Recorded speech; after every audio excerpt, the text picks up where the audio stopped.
Estamos ao vivo? Estamos ao vivo então, rapaziada. Muito boa noite para vocês que estão acompanhando aí o nosso 7º episódio do Bom por Boss Talkcast. Hoje é 19 de outubro de 2022, todo dia 19 de outubro é comemorado aí o Dia Internacional de Combate ao Câncer de Mama. Eu não sabia muito bem dessa data, a gente acabou colocando pela importância da data um programa especial que é esse que está acontecendo. E acabou caindo na data e muitas outras coisas bacanas acabaram acontecendo. Uma delas é todo mundo aqui sem combinar, tá todo mundo de rosa, tá todo mundo bonitinho hoje aqui. E também tem o fato da minha sogra, né? Minha sogra fez a última sessão de quimioterapia dela, cara. Então um beijão pra minha sogra, se ela estiver assistindo aí. E bora lá pro programa. Mas antes eu gostaria de agradecer os nossos patrocinadores, Castine Mogi, que tá com a gente aí. Que tem uma loja inaugurada aqui na 22 de outubro. Vale a pena vocês conhecerem, produtos de qualidade, gente. Outra coisa, outro patrocinador que está com a gente é o pessoal da Adega Mogi, cerveja mais gelada da região.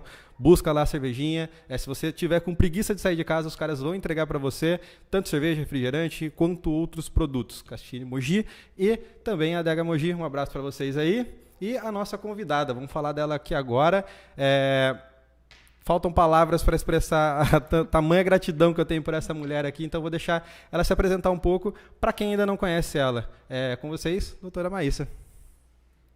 Eu me chamo Maíssa Marsolis Candiuzzi, não sou natural de Mojimirim, eu vim de uma cidade muito pequena chamada Aramina, que é no estado de São Paulo. Sou formada em medicina pela Faculdade Federal do Triângulo Mineiro, hoje Universidade Federal do Triângulo Mineiro. Formada em ginecologia e obstetrícia pela Faculdade de Jundiaí e formada em mastologia pelo Hospital Pérola Byton de São Paulo, que é o Centro de Referência de Saúde da Mulher de São Paulo. Eu estou aqui em Mogi desde 2015, não faz tanto tempo assim, mas só faço mastologia, apesar de ser ginecologista obstetra de formação. Atualmente eu só faço consultório só de mastologia. Maravilha. E, bom, vamos lá, celebrando, né, essa data de combate ao câncer de mama. É uma doença que, infelizmente, acaba acarretando boa parte dos brasileiros. A gente fica bem, bem triste com isso aí. Eu acabo pegando muitos casos aqui por conta do lance da reconstrução de mama que eu acabo fazendo, que a gente vai falar mais lá na frente. Mas vamos lá, partindo de um princípio, geralmente qual que é o maior medo, são as maiores dúvidas da mulher que quando você infelizmente tem que abrir o exame e diagnosticar, como que começa a partir daí, pela sua experiência? As minhas pacientes, geralmente, o mais comum de dúvida, assim, a primeira coisa que elas perguntam é o quê? A chance de cura. Eu acho que isso é geral para qualquer tipo de câncer. Qual a chance que eu tenho de me curar disso? E depois, uma queixa, uma pergunta, uma dúvida que muitas fazem, pode parecer futilidade, principalmente para homem, mas para a mulher faz muita diferença, se vai cair o cabelo. Faz muita diferença para a mulher, né? Faz muita diferença. Eu falo por experiência própria, porque eu já tive câncer de mama, né? A gente já conversou várias vezes, você sabe. Eu tive câncer de mama com 21 anos, o que não é comum. É a exceção à regra. E eu tive que fazer a quimioterapia e caiu meu cabelo. Para você foi difícil? Para mim, não. Para a família, para as pessoas ao redor. Exatamente. Eu já fazia medicina e eu entrei... Todo mundo pergunta se eu quis fazer mastologia depois que eu tive meu câncer de mama. Sim. Não. Eu entrei em medicina para fazer mastologia. Eu não entrei em medicina pensando, depois eu vejo o que eu quero. Eu tinha um foco. Já tinha um foco, já entrou sabendo o que queria. Era fazer mastologia. Que, inclusive, quem me tratou foi meu tio, que, na verdade, é primo do meu pai, mas eu falo que é tio porque eu considero como irmão do meu pai. E ele era o único médico mais próximo fisicamente e era mastologista. Tinha o conhecimento necessário para resolver teu problema. Então, eu me inspirei muito nele para fazer medicina, porque minha família inteira é do direito. A hora que você falou que ia ser médica, brigaram com você. Meu pai na minha formatura, ele falava assim, já era para ela ter formado faz tempo, quis fazer essa tal de medicina. Ele falava desse jeito. Pra você ver só como é que é, né? E muita gente quer que o filho se forme médico. Sim. Eu acho que o grande... uma importância muito grande é de apoiar a pessoa que está querendo estudar, não está querendo fazer nada de errado, apoiar ela no que ela fizer, porque às vezes pode ser o lance de um status de ser um advogado, o status de ser um médico. Hoje em dia tem muita gente que quer ter status de ser tatuador, não sei porquê, mas quer ser tatuador, um monte de gente aparecendo aí. Mas é incentivar a pessoa para que ela estude e seja o melhor possível dentro daquilo que ela fizer e ajudar. Para você ver aí, ó, talvez você poderia ajudar algumas outras pessoas com casos envolvendo crimes, não sei, alguma coisa assim, mas está salvando vidas. Sim. Tá salvando vidas. Sim. Aí é um negócio extremamente importante. Eu queria até te parabenizar pela forma humana com que você trata as pessoas. A Thaís é sua paciente, eu acredito, uns 7 anos. Acho que desde o começo, faz bastante tempo. Antes de vocês casarem, ela já era paciente, né? E ela tomou um baita de um susto, né? Uma vez que o médico... Você lembra mais ou menos como é que foi o caso dela? Que ela chegou com alguns exames? Ela chegou com alguns exames alterados que o médico tinha mandado para o mastologista, que é uma coisa que muitos médicos fazem, os ginecologistas geralmente que fazem a primeira consulta, que vê a alteração do exame, que pede o primeiro exame. Eles geralmente encaminham para o mastologista. Só que muitas pessoas, inclusive, não sabem o que é essa subespecialidade. Vai procurar na internet, que é automático do ser humano. Aí você entra na internet e digita o que é o mastologista. Trata de câncer de mama. Nossa, eu tô com câncer. Então, a primeira coisa é não entrar no Google. Primeira coisa. Não entrar no desde Google. Sempre. Eu até brinco com as minhas pacientes, você colocar unha encravada no Google, vai falar que você vai morrer. Então, se você colocar qualquer doença mamária, vai falar que você vai morrer. E também buscar qualquer tipo de tratamento sem a ajuda de um profissional também pode ser um negócio que vai acarretar numa piora do quadro. Sim. Inclusive, já teve pacientes meus que acabaram fazendo uma cirurgia, tinham um câncer e acabaram operando primeiro com um ginecologista. Não que eles não possam operar, todo ginecologista pode operar, tá? Mas ele não fez a subespecialidade específica do câncer de mama, das doenças da mama. Então, ela fez uma cirurgia, não que errada, não isso. Não era mais adequada. Não era mais adequada. Aí ela chegou para mim já operada e eu tive que reoperar ela. Isso não é o ideal. São 2 traumas, né? São 2 traumas, são 2 cirurgias, são 2 anestesias. 2 recuperações. 2 recuperações, 2 traumas, porque imagina, eu acabei de operar, chega outra e fala assim, não, você tem que operar de novo. A pessoa, ela acaba saindo do chão, né? Cai o chão. Sim, então o ideal é sempre você procurar o especialista. Certo. Mas que a gente estava falando da Thaís, todo paciente que chega com qualquer lesão mamária, desde um cisto, que é a coisa mais simples de se ter na mama, que é do envelhecimento natural da mama, que toda mulher pode ter, desde que a gente tem mama, ela começa a envelhecer, então ela começa a surgir cistos. E isso tem uma idade que começa desde sempre. Começou a... É mais comum depois da menopausa, porque a mama envelhece mais rápido, mas ela pode surgir em qualquer idade. Certo. Então, assim, desde um cisto, se procurar cisto no Google, capaz de falar que você vai ter câncer, tá? Então, é justamente isso aqui, trazer informações de qualidade com alguém, porque eu poderia muito bem fazer uma pesquisa e falar aqui para vocês algumas coisas que eu poderia estar enganando, falando um monte de coisa. Então, é sempre importante estar pegando a experiência de um profissional e a experiência dele através dessa entrevista aqui, vai esclarecer muita dúvida e vai deixar muita gente em paz. Um cisto, ele nunca vai evoluir para um câncer? Não. Cisto não. Nasce cisto e morre cisto. É isso aí. Da mesma forma, o nódulo benigno, que é o fibroadenoma, que é o que a Thaís tem, o risco dele malignizar é extremamente pequeno. A gente não fala 0, porque medicina, infelizmente, não existe 0% e não existe 100%. Não é uma matemática exata. Não é né? exato. Eu falo que cada ser humano é único. Igual eu falo para as minhas pacientes. 2 pacientes com o câncer exatamente o mesmo, do mesmo tamanho, fazendo o mesmo tratamento, têm evoluções diferentes. Porque cada ser humano é único. E essa evolução no tratamento, ela vai ser de acordo com o próprio organismo, com o estilo de vida que a pessoa leva, por exemplo, bebendo muito, comendo de maneira saudável, isso vai influenciar diretamente no tratamento e no resultado final da pessoa. No resultado final. Tanto que todo mundo, uma pergunta que toda palestra que eu já dei ou que eu já acompanhei, primeira pergunta, o que eu faço para prevenir um câncer de mama? Não tem muito o que Não fazer, existe muita coisa para se falar, tipo, eu tenho que tomar tal remédio, eu tenho que comer tal coisa, eu tenho que... Não existe isso. Na verdade, a única coisa que a gente orienta é o quê? Para que previne, na verdade, não que previne, mas que diminui seu risco. Para todos os cânceres é o quê? Ter uma alimentação saudável, consumir o mínimo possível de álcool, praticar atividade física é importante. E especificamente para o câncer de mama, o controle da gordura é muito importante. Então, o combate à obesidade é muito importante. Por quê? A maioria dos cânceres de mama, eles se alimentam dos hormônios femininos no corpo. Certo. A gente produz hormônio feminino aonde? No ovário, que é o que acaba morrendo depois da menopausa, vamos colocar assim, e pela gordura. Então, quanto mais gordura a mulher tem, mais hormônio ela tem. Então, se ela tem um tumor, uma célula cancerígena que se alimenta de hormônio, você vai estar dando o quê? Comida para ele. Entendi. Ele vai se alimentar disso aí. Ele vai se alimentar disso. Então, assim, eu falo que não tem receita de bolo, não tem uma fórmula mágica, gostaria que tivesse.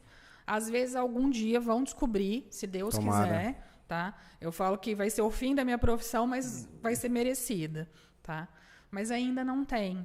Então, é tentar o mais saudável possível, consumir a maior parte de alimentos naturais, com menos industrializados, menos conservantes, aquela coisa que todo mundo sabe, mas que pouca gente faz. É difícil, a maioria acaba tendo uma alimentação completamente errada, né? Eu falo até por mim, eu não tenho uma alimentação saudável pra gente. Até pela minha profissão, eu não... É muito corrido, né, cara? Eu falo que, infelizmente...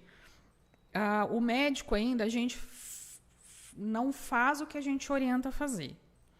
Igual eu te oriento a ter uma alimentação saudável, eu te oriento a dormir bem, eu te oriento a perder peso. Eu sou gordinha, né? Eu não me alimento bem, eu não durmo bem. Então, assim, por quê? A correria do trabalho dia a dia. é gigantesca, né? Então, eu entendo quem fala. É muito fácil eu falar, olha, tem uma alimentação saudável, pratique atividade física. Só que eu tenho consciência que é uma coisa difícil. Mas, vamos lá, também não é uma garantia de 100% de que se você fizer se hidratar bem, não consumir drogas, não consumir álcool, você levar uma vida exemplar. Ainda assim, não é garantido que você vai estar livre de qualquer problema. Até porque isso foi uma pergunta que uma paciente fez, não é uma paciente minha. Existe uma associação em Itapira, que é aqui próximo, que chama Pétalas de Rosa, que é uma organização, uma ONG, que acolhe as mulheres de câncer de mama. Fui dar uma palestra lá até antes da pandemia, se eu não me engano, e uma paciente de outro profissional me perguntou, falou assim... Mas a vida inteira eu tive uma alimentação saudável, a vida inteira eu pratiquei atividade física, a vida inteira eu controlei meu peso, tanto que ela era uma pessoa magra, e eu tive o câncer de mama. O que você me fala? Que é o azar da porra, né, que você teve, coitado. E nesses casos acaba gerando uma frustração maior. Porque a pessoa ela fala, pô, mas eu fiz tudo certo. Onde foi que eu errei? Porque é igual, por exemplo, uma coisa que muita gente fala, a amamentação previne o câncer de mama. Não é que previne, Legal. Tá? Como que funciona? O câncer de mama, existe uma tabela gigante que fala sobre o risco relativo de você ter um câncer de mama, tá? Essa tabela tem um monte de coisa que soma pontos e um monte de coisa que deixa de somar pontos, não que subtrai. Sim. A amamentação deixa de somar pontos. Por quê? Se você nunca amamentou, você soma um ponto no seu risco relativo. Se você teve a primeira menstruação antes dos 10 anos, você soma um ponto. Se você tem história familiar, você soma ponto. Então, tem muita coisa que vai somando. Se eu tenho sedentarismo, eu somo ponto. Então, o que a gente fala? É tentar compensar. Por exemplo, história familiar, não dá para a gente mudar. Então, eu tento compensar e não consumir, por exemplo, não usar reposição hormonal. Certo. Que aí eu deixo de somar pontos. Entendi. Tá? Então, assim... tem muita coisa. A amamentação é uma coisa que deixa de somar pontos, porque se você nunca amamentou, você soma ponto. Entendi. Tá? E falando sobre esse lance de ser mito, é um mito sobre o lance... Quais são os maiores mitos que são ditos na internet ou o pessoal no dia a dia acaba espalhando aí que deixa muita gente em pânico, que na verdade não é tudo aquilo? O que são os maiores mitos, assim? Não digo mitos, mas assim, ainda existe um culto, não sei nem se é culto, na verdade, mas as pessoas ainda acreditam que o câncer em geral é um diagnóstico de morte. E tá? não é, né, cara? E não é. Hoje em dia, graças a Deus, graças a muitas pesquisas, a gente tem muita chance de cura. Eu falo que eu sou exemplo vivo disso. O meu tipo de câncer era um tipo mais agressivo, que existiria maior risco. Eu tive ele muito jovem, que era mais um fator de risco, porque pacientes Quanto jovens mais novo, pior é. têm pior prognóstico. Tá? Por quê? Eu vou viver muito tempo ainda. O que a gente tem que partir do pressuposto? Que toda pessoa vai viver 100 anos. Legal. Tá? Eu tive um câncer com 80 anos.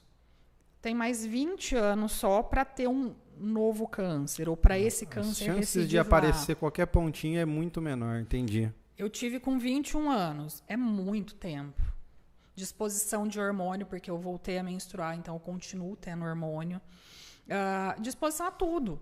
Na verdade. Sim. Então, assim, e geralmente as pacientes mais jovens têm os cânceres mais agressivos.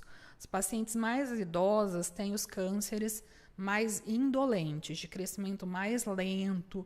Tanto que existem estudos que falam que um tipo de câncer que é o mais comum na paciente idosa, que eu falo que seria depois dos 60 anos, entre ele aparecer uma célula de câncer e ser visível nos exames, na palpação, ele pode demorar 10 anos.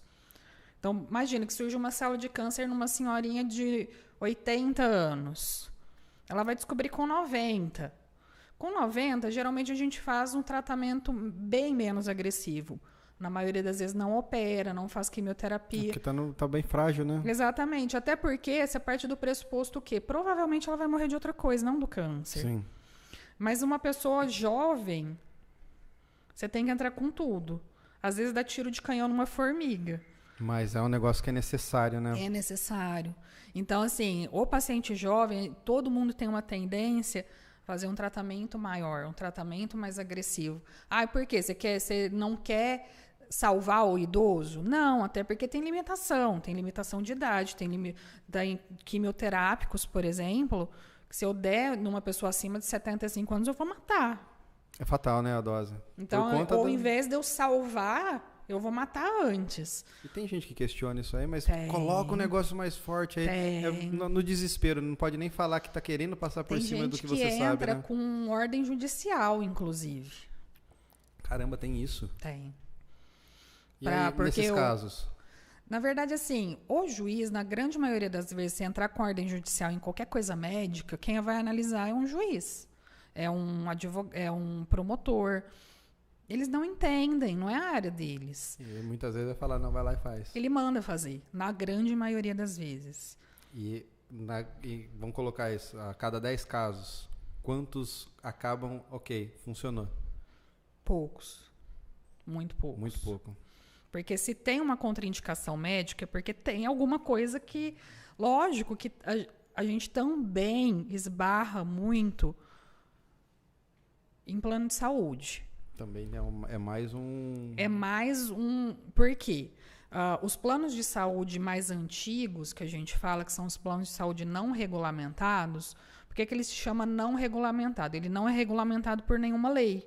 Então, na teoria, o plano de saúde pode te liberar ou te negar qualquer coisa. Entendi. Por isso que surgiu a regulamentação dos planos. Porque o plano regulamentado, ele tem que seguir as leis. Entendi. A lei fala o quê? A paciente tem direito à mastectomia, tem direito à reconstrução imediata. Ele vai ser obrigado a fazer. Legal.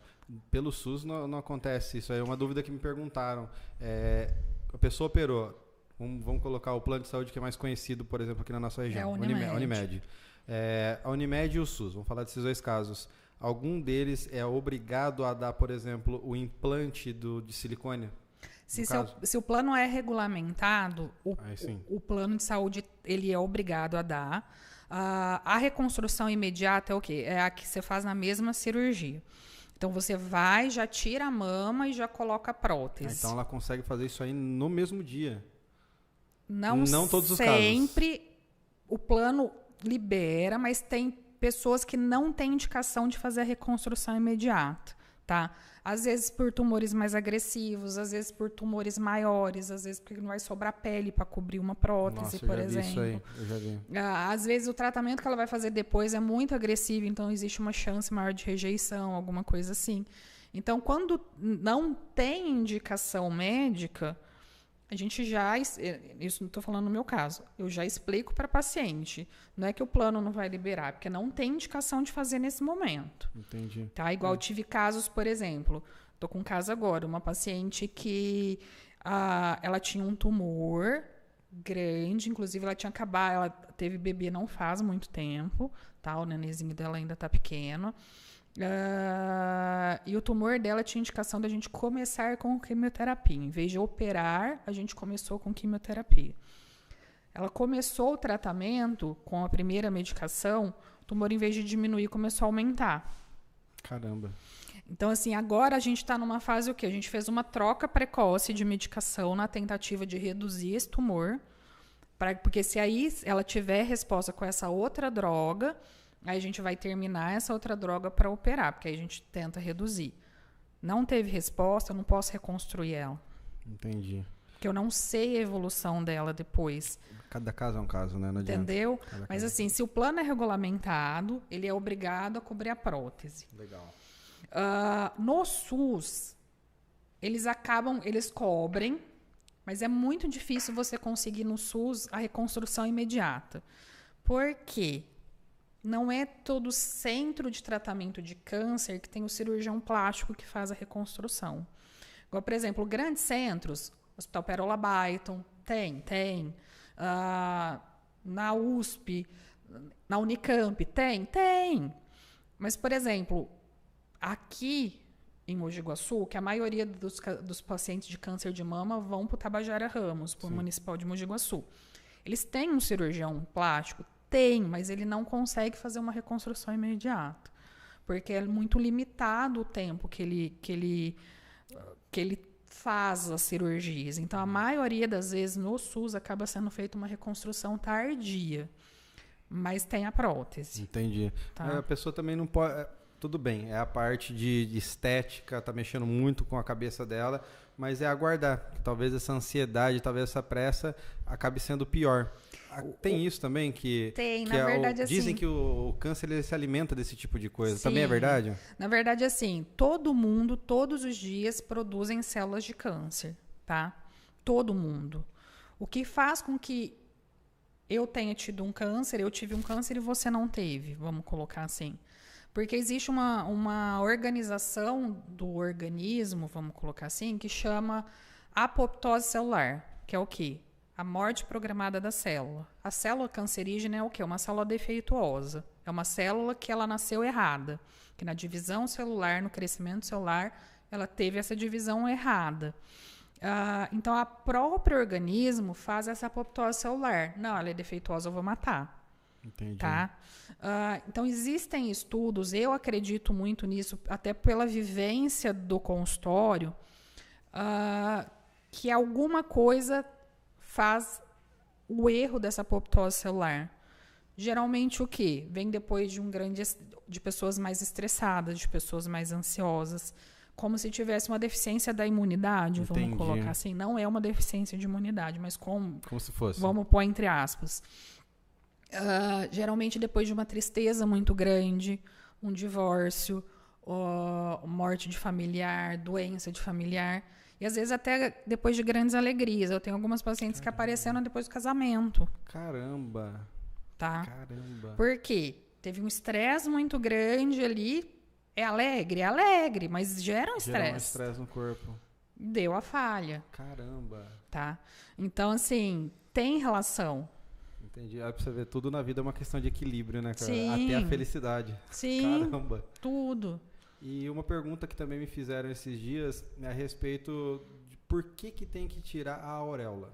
por que é removido? Eu falei, cara, eu já ouvi algumas coisas, eu posso te falar o que eu já ouvi, mas a certeza você vai ter se você assistir. Então, bora responder esse cara por aqui. Na verdade, assim, existem casos que a gente retira e casos que a gente não retira, tá? Como que eu trabalho? Eu falo eu porque cada pessoa tem uma formação diferente, cada pessoa age de uma forma diferente. A tendência hoje em dia de tratamento, pelos congressos mais novos, pelos estudos mais novos, a gente tentar fazer a menor cirurgia possível, tá? Então, eu sempre proponho a menor cirurgia possível. Por quê? Menos que isso eu não vou estar te tratando, então eu não vou fazer, não tenho que discutir. Mais que isso a gente pode conversar? Pode. Não, eu consigo fazer um quadrante na sua mama, que é a retirada do tumor com uma margem de segurança, porque hoje em dia o quadrante não é mais 1/4 da mama. Antigamente o quadrante era o quê? Você dividia em 4, tirava 1/4. Hoje em dia a gente tem que tirar o tumor com uma margem de segurança, com tecido mamário saudável em volta. Então são quadrantes muito menores, tá? Não, eu consigo fazer um quadrante. A paciente chega para mim, não, mas eu quero retirar minha mama inteira, porque eu não vou conseguir conviver com a ideia de que eu tenho a mama ainda e que pode voltar o câncer nessa mama. E quando a gente vai e remove completamente a mama, é certo, obviamente, que ali não vai ter mais, mas ou não? Pode acontecer? Na verdade, assim, a gente tira todo o tecido mamário. Certo. Então, câncer de mama na mama, não. Mas existem alguns tipos de câncer, um tipo de câncer que ele chama carcinoma inflamatório. Ele dá na pele da mama. Ele é um câncer de mama, mas ele aparece na pele da mama, que surge como uma vermelhidão. Os primeiros sintomas até você acha que sua mama está inflamada, como se fosse uma mastite. Só que você trata com antibiótico, não melhora, aí você tem que biopsiar, tá? Entendi. Então, assim, se ainda sobra tecido, se ainda sobra pele. E sobra chances. Ali. Sobra chances. Se eu faço uma cirurgia, vamos supor, existe a cirurgia que eu retiro todo o miolo da mama, como se fosse tirar o miolinho do pão. Dizem que é que nem um cacho de uva, né? A hora que E eu conservo, por exemplo, a pele e o mamilo. O biquinho do peito é tecido mamário. Então, sobra tecido mamário. Entendi. Aí você pode ter de câncer de mama o normal, vamos colocar assim. Mas se eu tiro, vamos supor, tirei o mamilo, deixei só a pele. Pode ter esse? Pode. Ele é raro? É. Mas eu não consigo isentar, então não existe o 100%. Entendi. Existe casos que a gente tem que tirar a mama contralateral, porque tem mutação genética, tem igual da Angelina Jolie, que a Angelina Jolie fez. Eu não mexo na axila. Existe um câncer de mama que chama câncer oculto de mama. Ele é de mama, mas ele surge na axila, nos linfonodos. É raro, mas ele existe. Esse eu não consigo isentar. Então, eu não consigo, por maior a cirurgia que eu faça, falar assim, então eu vou tirar todos os linfonodos. Não, você não tem câncer para eu tirar seus linfonodos. Suas ínguas de debaixo do braço. Sim. Mas existe esse risco. Então, é uma coisa que a gente, no consultório, a gente tem que expor isso para o paciente. Então, porque assim, a pessoa chega naquele ímpeto. Nossa, eu preciso resolver, eu preciso, tem que ser para ontem. Eu falo, não, calma. Acho que a maioria chega com essa pressa, né? Difícil o cara que ele vai ter a calma de falar, não, vê o que precisa ser feito aí, a gente vai fazer no seu tempo. Tanto que, por exemplo, o que eu falei que em alguns casos a gente tem que começar com a quimioterapia. O câncer de mama, existem tipos diferentes, que eu falo para as minhas pacientes mais fácil de entender, como se fossem raças diferentes. É o câncer de mama? É maligno? Mas tem tipos diferentes. A gente descobre isso com um exame que chama imunohistoquímica, que é feito na célula, na biópsia do tumor. Esse exame é um exame que demora um pouquinho para ficar pronto. Uhum. Só que ele vai decidir o quê? Se eu preciso começar com uma quimioterapia, se eu posso começar com uma cirurgia. A cirurgia, eu vou ter que fazer uma cirurgia um pouco maior porque é um câncer mais agressivo, ou vou fazer uma cirurgia menor porque é um câncer mais indolente. Na hora que a gente fala que ele demora na região, ele demora mais ou menos de 15 a 20 dias para chegar. A paciente fica doida. Nossa, eu não vou poder operar Não é que não pode, mas é melhor que espere. Até porque do cara tem um cronômetro ali. Até porque eles acham que assim, operar hoje eu olhei para você e falei assim, eu vou te operar amanhã. Não é assim, a gente tem que fazer um pré-operatório, é uma anestesia geral. É uma cirurgia que chama eletiva. Por que que é eletiva? Ela é agendada, ela não é urgência, tá? Então, eu tenho que fazer todo o pré-operatório. O tempo de chegar é o tempo que eu estou fazendo o pré-operatório. É o tempo que eu estou fazendo o que a gente chama de estadiamento, que é o quê? Fazer tomografias, fazer cintilografia óssea para ver se não tem célula tumoral em alguma outra parte do corpo. Então, a gente tem que fazer tudo isso. Não é só ir lá e tirar. Pode acontecer, por exemplo, da mama ir para outras partes do corpo? Sim, sim. A mama, ela pode metastatizar, porque uma coisa que eu falo para todas as minhas pacientes de câncer, ninguém morre de câncer de mama na mama, tá? Vai para outro lugar, é ali que vai pegar. É ali que vai pegar. Porque a gente não depende da mama para viver. Orbital. Ela é estética? É. Ela faz parte da feminilidade? Faz. Faz parte, às vezes, até do prazer. Muita mulher sente prazer com o mamilo, com a sensação da mama? Sim. Mas a gente não depende dela. Sim. Agora, se vai para outro órgão, aí o negócio complica. Por quê? Para onde que a mama vai? Para osso, fígado, pulmão e cérebro. São os lugares mais prováveis de que vai migrar. Exatamente. É o mais comum. Existe em outros lugares, mas é muito raro. Tá? Eu tenho uma paciente, inclusive, que foi pro estômago, que é o raro do raro do raro. Tá? Eu dependo do cérebro, eu dependo do pulmão, eu dependo do fígado. O osso é uma metástase? Mas o osso é uma metástase que ela é, que a gente chama menos ruim. Não existe esse termo, mas seria isso, mais ou menos isso. Porque o osso é uma metástase que ele cresce devagar, é uma metástase que existe uma sobrevida muito grande. Geralmente, a paciente que só tem uma metástase óssea, muitas vezes ela vai morrer de outra coisa, ela não vai morrer da metástase. Agora, fígado, pulmão e cérebro é mais complicado. É mais complicado, mas ainda existe a possibilidade de cura.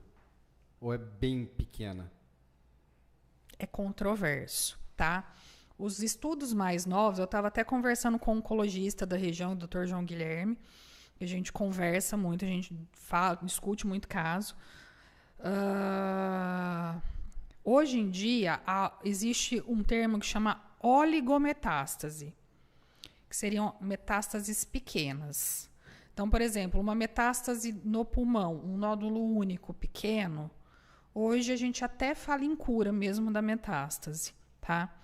Agora, por exemplo, uma coisa mais disseminada, eu consigo controle. Até quando controle? Não sei te dizer.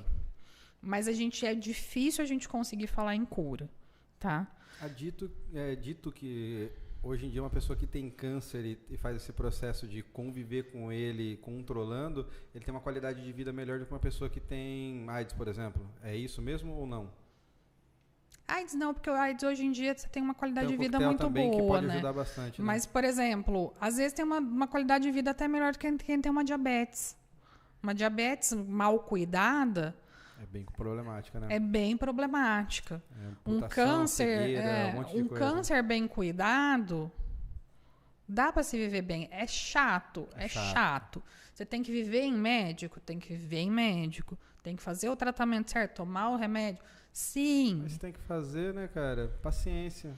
Mas tem uma qualidade de vida. Legal. Também, porque assim, até o último congresso que eu participei, se fala muito, porque muita gente, tipo, fala assim, não, porque metástase, eu tenho que tratar, eu tenho que ir até a última consequência. Mas com que qualidade de vida você vai levar esse paciente? Porque de repente você está tratando ali, a pessoa não está conseguindo nem respirar direito. Porque imagina, eu vou aumentar a sobrevida, porque assim, como que a gente faz os estudos de novas medicações, de novos tratamentos para qualquer tipo de câncer? O quanto que aumenta na sobrevida? O quanto que aumenta a vida livre de doença? Esses são os critérios que a gente usa. Não, vou aumentar a sobrevida em 6 meses fazendo essa medicação. Mas com que qualidade de vida? Tem muito médico, tem muito oncologista, tem muito mastologista, tem muito médico especialista em câncer que foca muito nessa parte. Eu sou uma pessoa que eu penso muito também na qualidade de vida. Se não dá, não dá. Se você, acho que o caso de você chegar para a pessoa e falar, não vai ter jeito. Sim. É bem complicado, né?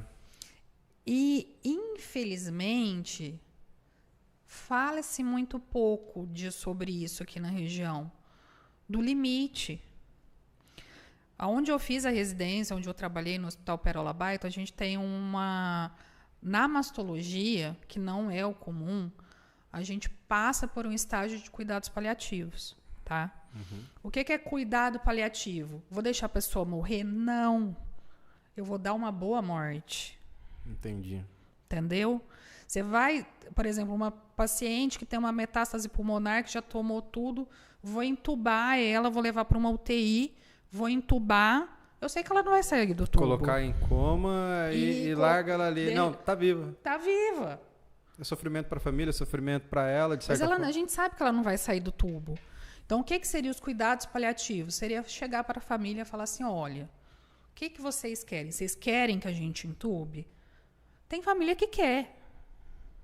Isso é muito do ego da pessoa, Tem né? E eu não consegue se desprender o lance da dor. Do egoísmo. Egoísmo também, é a palavra. O ser humano é egoísta. Porque ele não vê que a pessoa está sofrendo também. Ela está entubada, ela está em coma, mas existem estudos que falam que mesmo no coma o cérebro está funcionando. Sim. Então, assim, não pensa. Pensa o quê? Eu não quero sofrer. Ela não quer sofrer e mantém o sofrimento da outra. Eu não quero perder. Mas às vezes o perder vai fazer bem. É onde você entende que todo o sofrimento da pessoa acabou e que agora está descansando. Sim. Aceitar o fato, né? Sim. É um negócio que, quando a pessoa é diagnosticada, ela já... Eu sempre falo que terapia é um negócio que é essencial na vida das pessoas. É uma manutenção da sua saúde mental. Sim.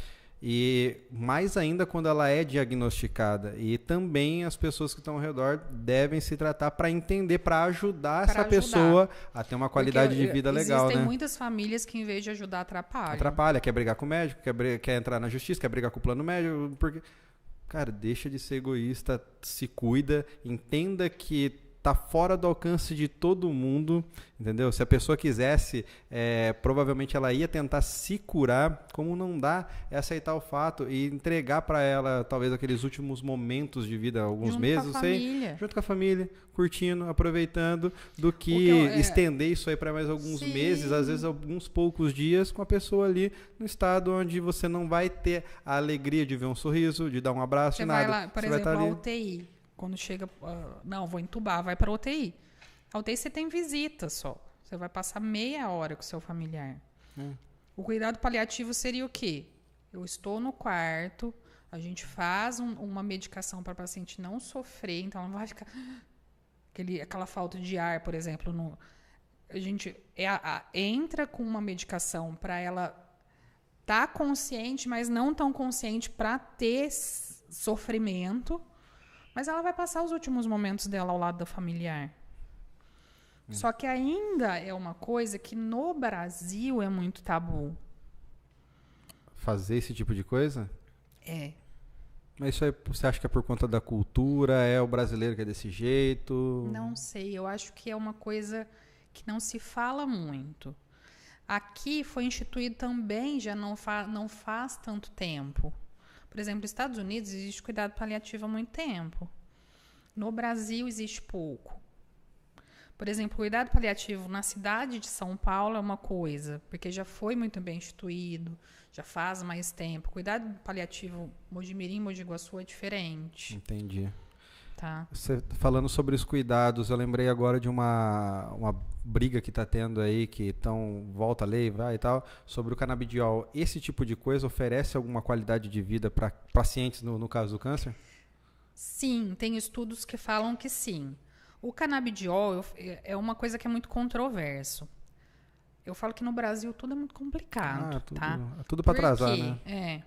O canabidiol tem estudos que comprovam do benefício em pacientes com doença neurológica, tem benefício importante, até aquele cozinheiro Fogaça. Foi por isso que eu pensei. A filha dele teve um benefício super bom com o canabidiol. Só que o que acontece? No brasileiro, começaram a prescrever canabidiol para emagrecer. Para emagrecer? Eu acho que não faz muito sentido, cara. Né? Porque dá fome, eu também Sim. acho. Mas em A dosagens... famosa larica no cara, o cara vai comer igual um doido. Mas dosagens pequenas... Se bem que o canabidiol ele não tem o THC, que é a parte que deixa o cara doidão, né? Então, assim, em doses menores, existem teorias que falam que emagrece. Então, passando para qualquer tipo de depressão, de ansiedade. Eu sou ansiosa. Mas eu tenho indicação de usar o canabidiol? Não tenho. Entendi. E começaram a prescrever assim, por isso que está nos casos de então, a responsabilidade de pacientes e de médicos acaba impedindo com que pessoas que realmente precisam da droga, no caso o canabidiol, impede com que essas pessoas tenham acesso e se tratem. Igual, por exemplo, tem benefício em paciente com metástase óssea? Tem. Conforme o tipo da metástase, a paciente tem muita dor. Melhora o nível de dor. Sim. Tem benefício no metástase pulmonar? Tem, porque melhora a sensação da falta de ar. Mas é o que eu falei. Aí você fala erro do paciente. Muito paciente não sabe nem o que está tomando. Tem muita gente assim, né? É porque eu falo que a internet, ao mesmo tempo que a gente tem muita coisa que traz muita coisa boa pra gente, acaba enganando muita gente faz grana em cima da inocência de algumas pessoas, às vezes da mediocridade, Sim. Mas nesse caso da inocência. No desespero de se curar, de curar um familiar, acaba pegando alguma coisa que às vezes pode ser que traga problemas. O canabidiol, ele precisa de uma receita médica. Você não consegue comprar o canabidiol sem uma receita. Aí vem que eu entro, que é a responsabilidade médica. Inclusive, na região, eu já peguei muito paciente meu que passa com o médico que prescreveu canabidiol para emagrecer. E não foi uma. Passa com a mesma pessoa, inclusive. Foram várias. Eu fiquei, fora de brincadeira, eu fiquei assustada. Irresponsabilidade, né? É irresponsabilidade. Por isso que estão pensando em suspender. Acaba tirando o direito de muita gente que se beneficia, cara. E que precisa. Entendeu? Só que é o que eu falo. No Brasil é complicado. É complicado. Eu já fui bem a favor do lance da liberação disso aí. Só que eu entendendo como o brasileiro pensa, que eu conheço muita gente e eu vejo e falo, cara, eu acho que não vai dar muito certo liberar para esse tipo de pessoa, porque existem o álcool é liberado. Tem gente que faz o bom uso dele, toma uma dosinha, fica alegre, beleza. Tem o cara que vai ficar meio chapado, no outro dia é aquela ressaca, mas não passa disso. Tem aquele cara que ele vai se matar de beber, ele vai destruir a família, se tornar um alcoólatra. Então o problema não está na substância, está em quem usa, no uso do negócio. E, bom, vamos falar então do pessoal quando a gente vai fazer os primeiros tratamentos. Existe a quimioterapia, existe a radioterapia. Agora, a minha sogra, ela acabou de fazer o tratamento da quimio, ela vai ter que continuar tomando uma droga em casa. Como é que funcionam esses diferentes tipos de tratamentos? Na mama, a sua sogra teve de ovário. Sim. Né? Então, a mama e o ovário tem drogas diferentes, tá? Algumas até servem para as duas coisas, mas não são as ideais para as duas coisas. Certo. Tá? Em mama, o tratamento é o quê? Cirurgia, a gente ainda sempre faz. Por que eu falo ainda? Existem estudos que ainda estão em andamento, que vai chegar um momento que uma paciente só vai fazer a quimioterapia, ela não vai ser operada. Da mesma forma, vai ter paciente que, independente do tamanho do tumor, ela só vai ser operada, porque ela não vai ter resposta com quimioterapia. Então, eu só vou causar mal, não vou causar bem, tá? Só que esses estudos ainda estão em andamento, tá? Que é da genética do câncer. Não da genética da pessoa, da genética do tumor, tá? Então, a gente ainda sempre opera um câncer de mama. A gente só não opera quando? Quando tem indicação, quando tem alguma contraindicação médica, vamos colocar assim, a paciente tem um problema cardíaco grave. Se eu der uma anestesia geral nela, eu vou matar. Então, eu não vou operar. Sim. Tá? Eu vou fazer outros tipos de tratamento. Quimioterapia, às vezes, dependendo de tamanho, dependendo do tipo, dependendo de quantas ínguas tem debaixo do braço comprometido ou não. Radioterapia e cirurgia de mama, eles tratam a mama em si, tá? Uhum. Quimioterapia também trata a mama? Trata, mas ela trata também, que as outras coisas não tratam, uma possível célula. Eu não tenho metástase, eu tirei minha mama, tirei o tumor da mama, por que eu tenho que fazer uma quimioterapia? Eu fiz todos os meus exames, não tem mais em lugar nenhum. Porque conforme o subtipo, conforme o tamanho, existe um risco de ter alguma célula. Alguns pontinhos que estão circulando ali no corpo. Célula é invisível ao olho nu, então não é visto em nenhum exame. Esses pontinhos aí, que tipo de exame que acaba detectando? Não tem exame que detecta, tá? Então, assim, com os estudos foram vistos, por exemplo, tumores de mama acima de 1 centímetro tem uma chance maior de ter alguma célula circulando. Ok, então vamos fazer a quimioterapia. Entendi. Porque a quimioterapia vai matar uma célula não visível agora para que ela não se torne visível no futuro. Entendi. Tá?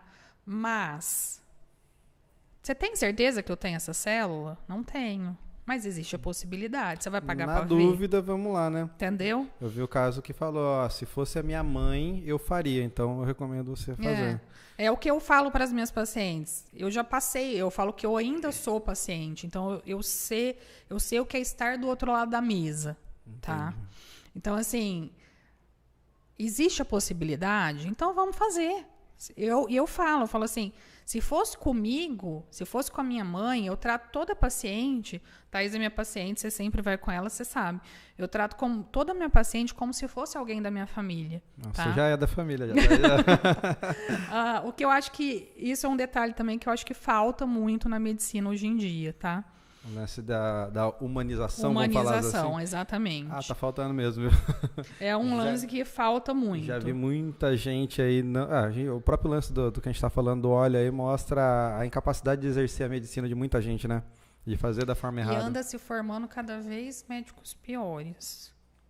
Você atribui isso a quê? A preguiça do pessoal, o lance de, eu quero só o diploma, a família mandou estudar, então exerce a profissão porque... Não porque quer, porque alguém mandou... Às vezes pelo status, lembra aquela coisa que você falou no começo? O status de ser médico. Eu não gosto de ser médico, mas eu vou fazer pelo status. Toda vez eu vou lá e falo assim, doutora não, chamo pelo nome e tal. Tem gente que faz questão de que seja chamado tal doutor, né? O pensamento de que médico ganha muito dinheiro. Por que eu falo pensamento? Hoje, se você trabalhar de forma correta, de acordo com tudo certinho, você tem que trabalhar muito para ganhar. Você vai ganhar? Vai, mas você tem que trabalhar igual um condenado. Tá? Mas tem muita gente que ainda acha que é o dinheiro fácil. Tem essa ilusão, né? De que vai estudar durante um período, daqui a pouco ele vai estar dando atestado para os amigos, ele vai estar com algumas regalias. Exatamente. E não é muito bem assim, né? E hoje em dia médico tem regalia para nada. Não tem nada. Pelo menos eu não tenho regalia. O máximo que a gente consegue é quando precisa fazer alguma coisa no plano que a gente trabalha. Às vezes, eu tô detalhando, às vezes a gente consegue um pouco mais rápido. Entendi. Mas não mesmo tem regalia, assim, né? não. Não dá certo, né? A família, geralmente, apoia a pessoa que tá... Porque eu já ouvi casos também tatuando que assim que a mulher descobriu que tinha o câncer, o marido foi lá e... Aí a situação que já era grave, tanto... o risco do câncer mesmo, o lance psicológico também traz. Aí vem o beleza do marido e fala, agora eu vou foder com tudo. Aí ele vai lá e abandona a mulher. É comum de acontecer isso aí ou não? Graças a Deus está se tornando um pouco menos comum, mas tem muito. Ou começa a atrair a mulher. Começa a atrair a mulher? Olha que cara, gente boa. Imagina. Eu acho que isso talvez serviria para a mulher trair o homem. Eu acho que não, porque a mulher ela tem, eu acho que ela tem um pouco mais de coração nessa parte. Mais sensível. O homem, ela não toda, tá? Não estou generalizando o sexo. Vini, as meninas que você conhece tem coração gelado, coração de pedra, coração peludo, como é que é? Segue aí, Cris. Tudo coração quentinho? Tudo boazinha. Mas da mesma forma, ao contrário. Existem homens que eu tenho paciência. Inclusive, estava até comentando com a minha secretária hoje. Tem uma senhora que eu trato, que ela tem um marido. E o marido, ele até... Eu não sei nem a idade dele, mas ele tem um semblante de senhor. Ele chora. Toda consulta. No dia da cirurgia, que eu tive que operar ela, depois reoperar ela, porque teve alguns percalços no meio do caminho, eu sempre, isso é uma coisa minha também não é todo médico que faz, mas toda vez que acaba uma cirurgia, eu chamo o familiar para conversar. Deu tudo bem. Não deu tudo bem. Acontece? Acontece, infelizmente acontece. Mas, graças a Deus, as minhas, a grande maioria tá tudo certo. Ela já tá acordadinha, já tá na recuperação anestésica. Eu fiz isso, fiz aquilo. Toda vez que eu chamo ele, ele chora. Me dá até um aperto no coração. Sabe aquela coisa de vontade de pegar no colo? Sim. E toda vez que eu vou falar alguma coisa no consultório, ele chora. Então, ainda tem muito homem assim. Mas também tem muito homem que vê a mulher careca, vê a mulher sem desejo. Você acha que quem tem quimioterapia tem desejo de fazer sexual, alguma coisa? Né, não tem nem cabeça para isso. Cabeça, não tem ânimo, não tem nada, né? E tem cara que fica cobrando. Que cobra. Acha ruim. Tem cara que acha ruim porque a paciente teve que tirar a mama.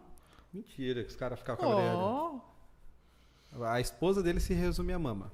É mais ou menos isso.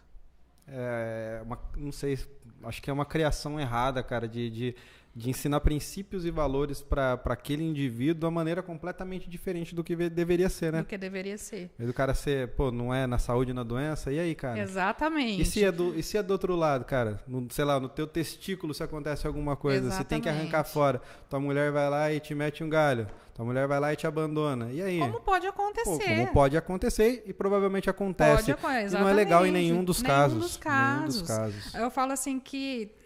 É uma puta de uma sacanagem, pra não falar outra coisa. Não, porque, pode falar, assim, que aqui tá liberado.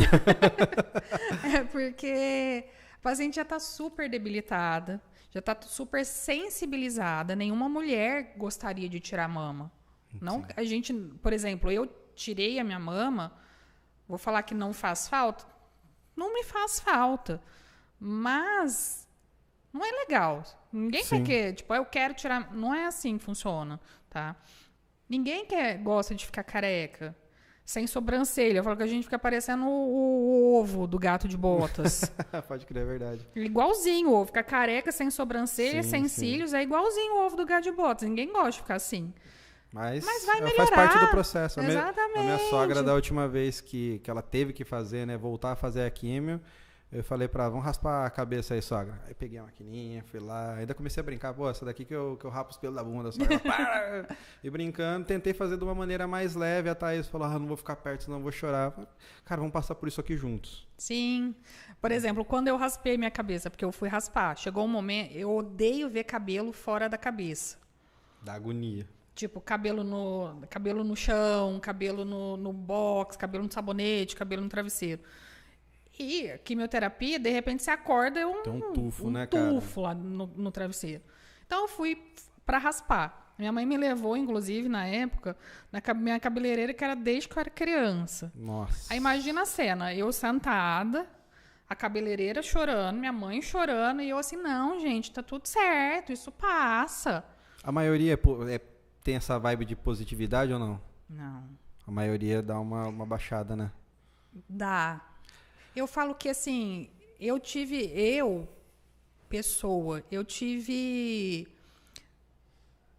uma relação boa com o câncer, vamos colocar assim. Soube lidar bem com a situação. Acho que isso aí é um diferencial gigantesco. Sim. Só que uma questão, quando eu terminei meu tratamento, eu entrei em depressão. Depois de terminar? O meu tratamento durou 1 ano, porque eu tive que começar com quimioterapia. Foi na hora da alegria, depois que acabou. Eu tive que começar com quimioterapia, operei e fiz radioterapia. Então, eu fiz o pacote completo. Quando terminou, você se sente meio perdido. É uma sensação que muita paciente me fala. Por quê? Tá, eu tô curada, mas por que eu tenho que vir em você de 3 em 3 meses? Gera uma confusão. Tá, eu tô curada, mas por que eu tenho que fazer tanto exame? Por que eu tenho que ir tanto médico? Então, eu não tô curada. Tem muita gente que leva por esse caminho, né? Se eu estou vindo ao médico, eu não estou curada. Eu tenho algum problema. Na verdade, você está indo ao médico para prevenir que aquilo volte. E se voltar... Prevenir não é muito bem, porque pode acabar acontecendo se voltar, na verdade, para você ter um diagnóstico fácil, tá muito rápido, tá muito próximo do surgimento dele, né? Por exemplo, da mama, os 2 primeiros anos são cruciais, que a gente fala. Que o risco maior de aparecer alguma coisa, tanto à distância como voltar na mama, são os 2 primeiros anos. Então, a gente faz um acompanhamento de 3 em 3 meses, com exames, com consulta, com tudo. Porque se voltar, a gente descobre rápido. Sim. A mulher, quando ela descobre, em vista das pacientes, a maioria deixa o cabelo cair aos poucos ou prefere já passar a máquina e já finalizar isso aí? Depende Porque tem da gente que idade. tem um apego com o negócio, fala, não, deixa caindo de Eu pouquinho. tive umas pacientes jovens que tinham apego, mas as pacientes idosas, elas têm muito mais apego à mama e ao cabelo. Mama e cabelo são os dois negócios que mais Para pegam. paciente mais idosa, sim. Para paciente mais jovem, não. Eu tenho muita paciente, eu brinco que eu tô com uma leva de paciente tudo abaixo de 40, tá? Então, tem muita paciente jovem. Tem paciente de 28 anos, eu tenho paciente de 30 anos, tem muita. Para elas saem até careca. Sem nada. Agora, você não vai ver uma idosa que eu falo, é tipo, 50, não é 50 nem é idosa, tipo 60, você não vai ver ela careca na rua. Será que é por conta da vivência de outra época, de ter muito esse negócio aí, né? As idosas, por exemplo, quando eu falo assim, eu tenho que tirar a sua mama. Nossa, para elas é morte. Ficam tudo doido. Para jovem, eu falo assim, eu consigo fazer um quadrante. Não, eu quero tirar minha mama inteira. Entendi. É muito diferente. Então, assim, a idosa viveu numa época, ela foi criada por pais que não se falava câncer, falava aquela doença. Aquela doença? Aquela doença ruim ainda. Acho que é pelo negócio de não falar e talvez trazer uma negatividade, um problema maior, alguma coisa assim. Olha só. E outra coisa em relação à negatividade. A gente percebe que pacientes mais negativos, parece que nada dá certo. O tratamento parece que não vai, ela passa mais mal. Pacientes mais positivas levam muito melhor o tratamento. Galera, good vibes aí, você vai ter uma qualidade de vida muito melhor, vai viver sem treta nenhuma. Acho que esse é o caminho, esse é o né, cara? foco, na verdade, eu Tem muita acho. gente que... Eu acredito muito em coisas que acabam vindo, coisas boas e coisas ruins para ensinar. De repente você não tá naquela positividade que você deveria estar levando para se relacionar melhor com as pessoas. Você passa por um período ali onde você vai aprender muita coisa. Uma vez um amigo me disse assim, ó, muita gente pergunta o porquê que tá passando por aquilo, por que Deus fez isso e tal, mas não pergunta o para quê. Para que você pense, cara. Eu falo que às vezes é alguma coisa para você aprender. Alguma coisa para alguém perto de você aprender. Não necessariamente não para necessário você. Você vai ser um instrumento para outra pessoa muita gente fala aprender. assim, o que uma criança fez para merecer um câncer? Às vezes não é para ela aprender. Na verdade, não é para ela aprender, porque muita criança não sabe nem o que está acontecendo. Não teve uma vivência de nada ainda, né, tadinho? Mas às vezes é para alguém da família entender, repensar o que é a vida. Nossa. Porque você repensa. Sem querer, você repensa. Repensa muita coisa, né? E eu falo que muita gente não é, que agora começou uma contagem onde eu vou morrer. Eu acho que a pessoa não tem medo de morrer, ela tem medo de não viver. Cara, mas aconteceu isso, talvez eu vá mês que vem, daqui um ano e tal, e eu não vivi tudo aquilo que eu deveria viver. Sim. Por isso que é importante se acordar todo... Pode parecer aquelas conversinhas de coach, alguma coisa, mas, cara, é a verdade. Acorda todo dia grato pela tua família, pela tua saúde, pelo teu trabalho, por mais cansativo, mal remunerado. Pelo menos você tem, cara. Seja grato por isso aí. Exatamente. Eu falo, pelo menos você tem família. E a positividade atrai coisas boas. Sim. A pessoa... em tudo, na verdade, né? A recuperação, vamos falar assim, a recuperação na manutenção da cabeça da pessoa. É legal que tenha uma terapia, uma ocupação para fazer um esporte que gera prazer para ela. O que geralmente você recomenda para a pessoa fazer essa manutenção da saúde mental? Na verdade, assim, esporte é uma coisa que é muito complicada em relação à mama, porque tem algumas coisas que quem faz um esvaziamento axilar, por exemplo, não pode fazer com o braço, porque existe o risco do linfedema, que é o inchaço do braço. Não sei se você já viu, acredito que você não tenha visto, até porque hoje em dia é mais difícil, mas fica um bração mesmo e outro normal. É como se ficasse inchadão. Eu vi uma pessoa esses dias numa rede social, não sei se ela nasceu daquela forma, ela é toda de academia, ou se é o problema que ela passou por isso e depois teve. Então, tem pessoas que têm uma doença linfática sem ter tido câncer, mas quem faz, por exemplo, um esvaziamento axilar, existe um risco muito grande de se desenvolver o linfedema, de inchar, porque você tirou o que drena. Entendi. Seria isso. O linfonodo, ele faz o quê? Ele faz a drenagem linfática. É isso que acontece. E tem gente que acaba arrancando isso aí, não arranca assim à toa. Eu transpiro demais, vou arrancar. O transpirar, geralmente eles fazem uma cirurgia que corta um nervinho. Ah, então não é extração mesmo. Não é extração da glândula.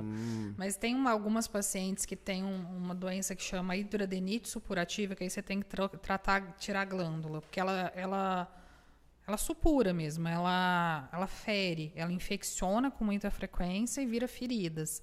Aí, nesse caso, você tem que tirar. Então não adianta muito a pessoa falar, vou manter a minha positividade treinando. Ela pode gerar um problema estético ainda maior. Ainda maior. Então, assim, você tem que treinar, mas você tem que treinar com orientação. Uma coisa que a gente eu sempre indico, o oncologista sempre indica, Pilates é uma coisa muito boa, tá? Porque melhora alongamento. Porque quem faz essa cirurgia axilar, você tem às vezes você fica com uma limitação de movimento por um período. Então, o Pilates ajuda nesse alongamento. Mobilidade, tá? né? Mas uma coisa que você não pode fazer é exercício com muita carga no braço. Faz sentido isso, colocar muita carga e acontece isso aí de uma hora para outra, incha de uma hora para outra, ou é gradativo, a pessoa não vê? Pode inchar de uma hora para outra, como pode ser gradativo. Tem uma paciente, eu sempre gosto de citar só para a pessoa entender na prática o que é. Eu tenho uma paciente que ela não foi operada por mim, porque quando eu vim para cá, eu herdei muito paciente de um outro profissional que se mudou da cidade. Então, eu tenho muita paciente que não foi operada por mim, eu tenho muita paciente que foi operada por médicos que já faleceram, que ainda a paciente está viva, então ela acompanha comigo. Essa paciente não foi operada por mim, mas ela foi fazer um doce. Ficou lá. Puta, sabe, cara. doce de compota que você tem que ficar sei. lá? De repente, puf. Ela chegou lá inchadona, assim. Tem reversão? Tem drenagens linfáticas específicas, não é essa que você passa o olhinho e fica lá, então não é qualquer pessoa que sabe fazer, tá? Aqui na região são poucas que sabem. Você consegue melhorar. Mas a melhora é o quê? Melhorou, não vai... Não. Você tem... É um tratamento meio que contínuo. Você sempre vai ter que ficar fazendo essa drenagem. Entendi. O mamilo, a maioria opta por ficar sem, ou elas falam, pô, vou procurar alguém que faça? Depende muito. E não tem isso é uma coisa que não tem uma regra. Tem gente que já quer o mais rápido possível, quando que eu já posso fazer. E tem pacientes que não ligam, tá? Então, isso depende muito de cada pessoa. Cada um, da positividade da pessoa ali. Porque muitas vezes não é nem por ela está preocupada em refazer por conta de outra pessoa. Por conta do marido, né? Mas se alguém me ver... Não vai ver, cara. Entendeu? Não vai ver. Outra pergunta que eu ia te fazer. As chances, aconteceu com um, necessariamente vai acontecer com outro, sei? Não. Na verdade, a maioria dos cânceres, ele é unilateral. Ele não tem chance. Lógico que a outra pode mama corre acontecer, o risco de acontecer, mas não porque por conta dele. Você já teve de um lado, você pode ter do outro. Você tem mama do outro lado, você pode ter. Mas não, ele não aumenta seu risco, tá? A maioria dos cânceres de mama, ele chama carcinoma ductal invasivo, tá? Existe um subtipo que chama carcinoma lobular. Esse lobular, ele existe um risco de ser bilateralidade. Tanto que existem até pessoas que indicam você fazer a cirurgia contralateral no lobular. Hoje não tanto mais, porque, igual eu falei, está se tendendo a tentar fazer a menor cirurgia possível. Mas esse existe um risco de ter na outra mama maior. Aumenta seu risco de ter na outra mama. O ductal, por exemplo, que é o mais comum, que você não tenha risco. Porque qualquer pessoa que tem mama pode ter um câncer de mama. Inclusive o homem. A galera não bota fé nisso aí. Não bota e tem. Acontece com que frequência, vamos falar assim? Por exemplo, aqui em Mogi, até hoje eu nunca peguei homem com câncer de mama. Eu tenho muitos pacientes homens, tá? Que acompanham por outra coisa, ginecomastia, que é aumento da glândula mamária masculina, por várias outras coisas. Mas nunca peguei câncer de mama aqui. Mas, por exemplo, no Pérola, em São Paulo, a gente tinha bastante. Por ser um centro de referência de câncer, o Pérola Byton, ele trata o quê? Câncer de mama, câncer de útero e ovário, e é o centro de referência de abuso sexual infantil, inclusive. Tá? Então, lá é onde faz os abortos permitidos por estupro, são feitos lá. Então, lá tinha uma frequência. E lá, apesar de ser o Centro de Referência de Saúde da Mulher e, na teoria, ser de São Paulo, tem muita gente fora. Entendi. Porque todo mundo tem um parentinho que mora em São Paulo. Aí Sim. usa o endereço, consegue. A gente pegava muita gente do Nordeste, que não conseguia ter acesso lá, acabava chegando lá para se tratar. Então lá a gente pegava mais. É um risco não muito grande. Não vou falar pequeno, mas não muito grande. Só que, por exemplo, um homem que teve um câncer de mama, existe um risco grande de existir a mutação genética e de ser hereditário. Então, por exemplo, se chega uma pessoa e fala assim, meu tio teve câncer de mama, eu vou investigar a mutação genética. Se chega uma mulher e fala assim, a minha tia teve um câncer de mama. Ah, não, sua tia teve, várias pessoas teve, ou conforme o tipo que elas tiveram, a idade que elas tiveram, tem indicação de investigar. Mas o fato de só a tia ter tido, não. Mas se o tio teve, eu vou investigar. Certo. Tem algumas perguntas que eu vou fazer. Deixa eu anotar aqui, porque senão eu vou acabar me perdendo. Sobre o lance da ginecomastia. Aliás, vamos voltar primeiro no lance dos mamilos. Quanto tempo depois da cirurgia a pessoa pode fazer o mamilo, fazer o desenho da auréola ali? A gente sempre indica, eu pelo menos, fazer depois de 6 meses da cirurgia. Por quê? Geralmente, quando você tira o mamilo, você acaba tirando a mama toda. É difícil você tirar só o mamilo. Lógico que existem casos que chama quadrante central, que você tem que tirar só o mamilo. Você não tira o resto do tecido mamário, então você perde o mamilo. Mas, na teoria, para a prótese, para a mama estar do jeito que ela vai ficar, são 6 meses. Então, o que você corre o risco de talvez fazer antes? Dela mudar a posição, ficar assimétrico. Porque você vai, por exemplo, quando você tira só uma mama, você vai tentar simetrizar com o mamilo da outra mama. Aí imagina que isso desce. A prótese vai mexer um pouco, vai se acomodar, então é legal esperar pelo menos 6 meses. Bacana. Ginecomastia.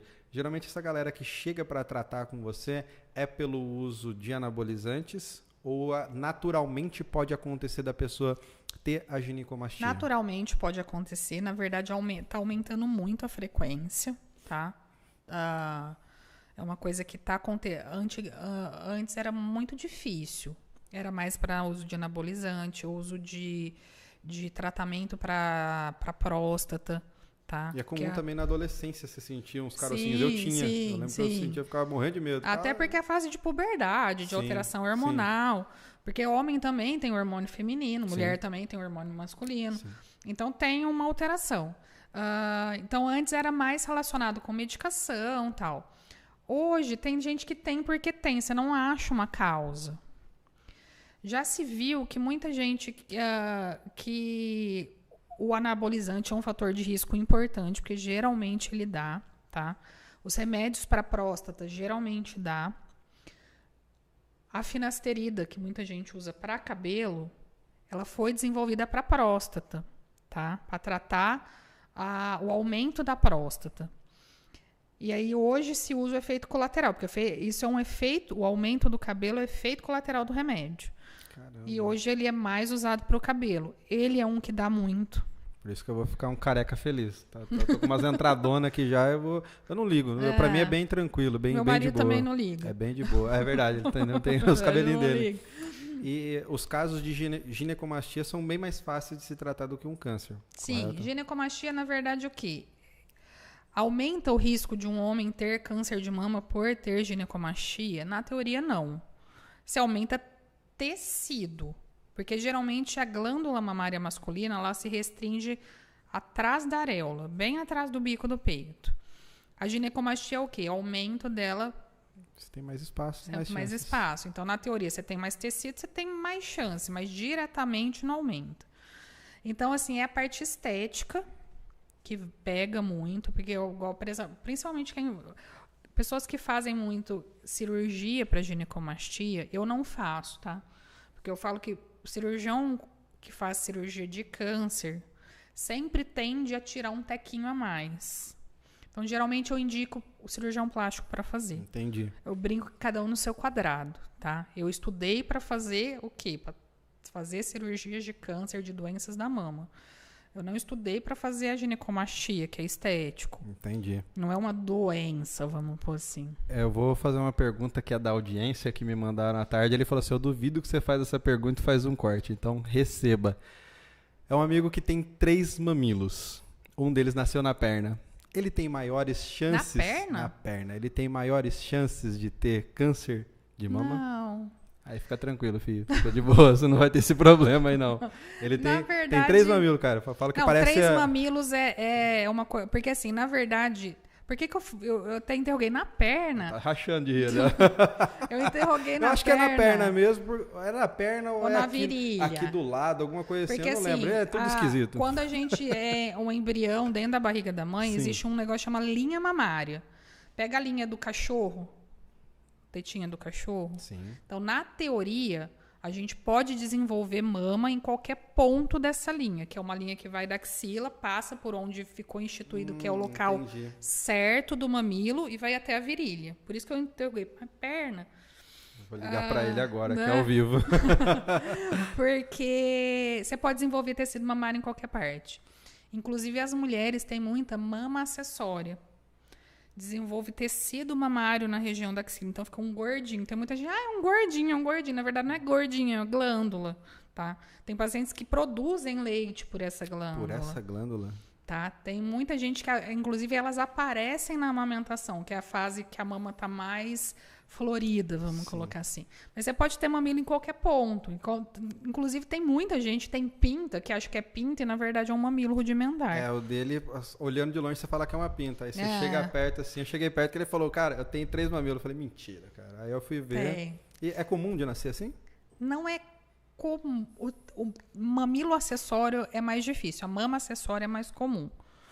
Mas não aumenta risco, na verdade. Você só tem que, por exemplo, lembrar de olhar onde que tem, porque tem tecido. Então, pode ter câncer. Fica de olho na sua tetinha. Não vou falar seu nome aí, mas quem conhece daqui da região já sabe quem que é. Ele fala pra todo mundo. Tem orgulho de ter 3 tetas.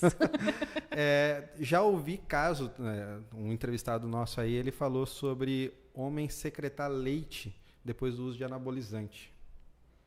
Isso é um leite mesmo que sai? É uma outra secreção? O que é? Eu, inclusive, depois que eu conversei com ele, eu vi um vídeo na internet. Um cara na academia, ele apertou e deu uma esguichadinha de leve, mas deu. É porque, na verdade, assim, todo lugar que tem tecido mamário, na teoria, se você estimular com o hormônio certo, você vai produzir leite.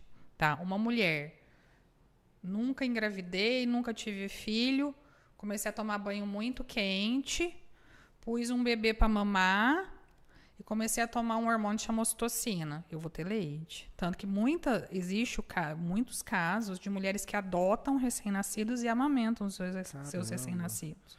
Qual hormônio você falou? Ocitocina. É o hormônio do amor.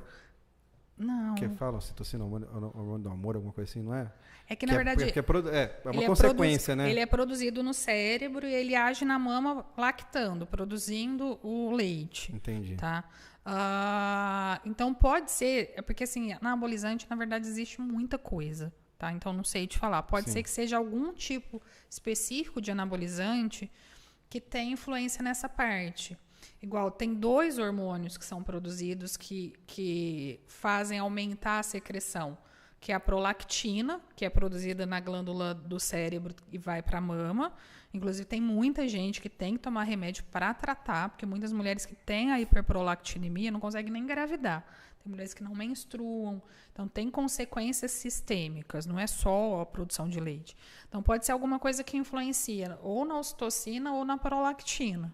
Entendi. Maravilha. Perguntar para o Cris. Cris, temos mensagem da audiência aí? Tá com um delayzinho aí?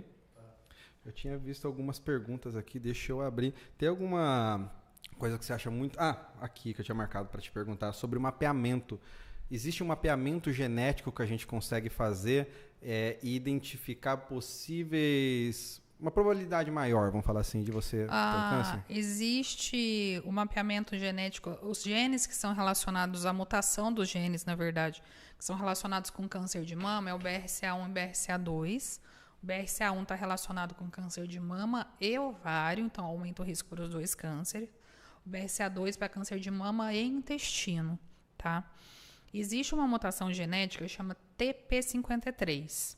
Esse TP53 aumenta seu risco de ter, resumidamente, câncer no corpo inteiro e também de mama, tá? Existe uma síndrome, chama síndrome de Li-Fraumeni, que é essa mutação do TP53, que aumenta seu risco de ter câncer em tudo. Resumindo, é isso. Mas específico mais de mama é BRCA1 e BRCA2, tá? BRCA1 e BRCA2 tem indicações de você fazer hoje em dia. Qualquer um pode pagar e fazer? Sim, tá? Então, na verdade, qualquer exame você pode pagar e fazer, Sim. não tem muito... Então, assim, existem os laboratórios específicos de genética médica que fazem esse exame? Sim. Mas, por exemplo, pelo plano de saúde, que também tem indicações de fazer. Conforme a indicação, sim. Mas uma coisa que é importante é o quê? Eu tenho a mutação genética. É certeza que eu vou ter um câncer de mama? Não. Às vezes o cara faz o exame desse aí, pega o exame, ó. Pô, agora eu vou ter. Por exemplo, o BRCA1, BRCA2. Eu tenho a mutação BRCA1, BRCA2. Não é certeza, mas aumenta muito o seu risco. Tem um risco maior que 50% de ter o câncer frente a uma pessoa que não tem essa mutação, tá? Então, por isso, quem tem a mutação BRCA1, BRCA2 tem indicação de fazer aquela cirurgia da Angelina Jolie, que é a retirada das mamas antes de você ter o câncer. E quem tem mutação BRCA1 tem indicação de retirada dos ovários aos 40 anos, após os 40 anos. Pessoas que ela quiser tirar antes, ela não consegue? Ovário não.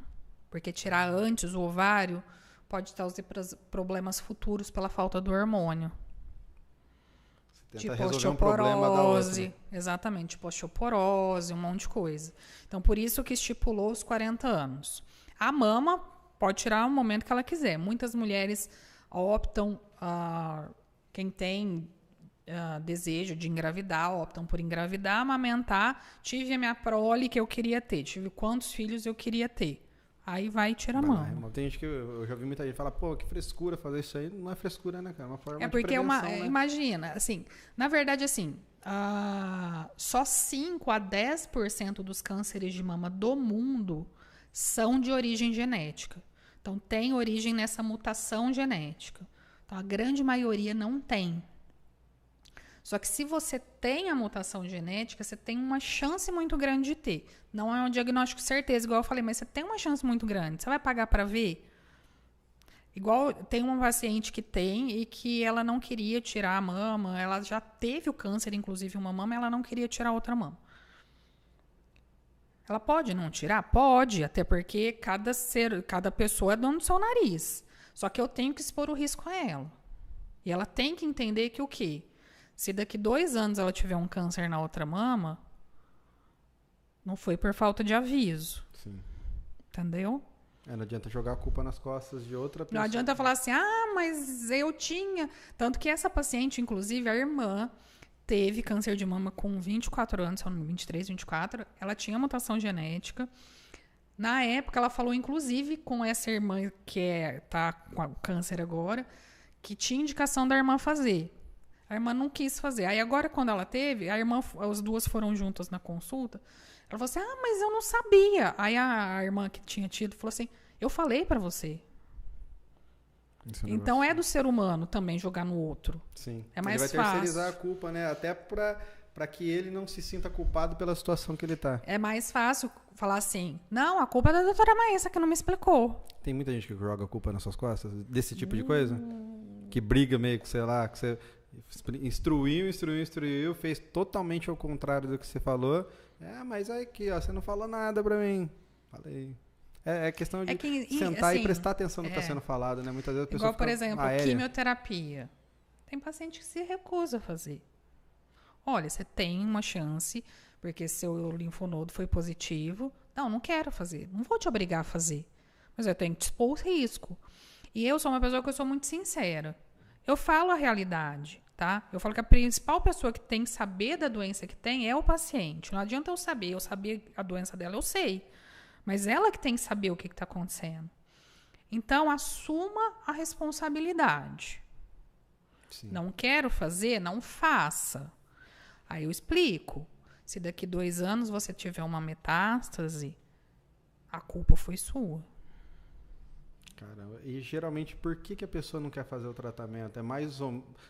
Pode ser que Umas sim, pode não- ser que não. Umas não querem que caia o cabelo. Por conta do cabelo, cara. E é um negócio que vai E voltar, o ser humano cara. é muito estranho. É um ser muito Eu estranho. concordo. Concordo pra caramba. Tem muita gente que, inclusive, assim, arruma desculpa, sabe? Não, porque eu passei mal demais. Gente, hoje em dia a gente tem um monte de remédio pra você não vomitar. Então a gente tem um monte de recurso. Não, porque eu passei mal demais, não sei o que, não quero mais fazer. Tive paciente que não quis fazer a radioterapia, tinha indicação, não quis fazer. Será que a pessoa tem medo também de um pouco do sofrimento? De não aguentar a dor? Eu não sei. De não... Geralmente são pacientes... Como que eu vou explicar? Na verdade, geralmente são pacientes que... Sabe aquela paciente que parece que gosta de estar doente? Tem gente que é estranha assim, né? Que gosta, né? Até porque... Eu falo que quando você está doente, você recebe atenção, né?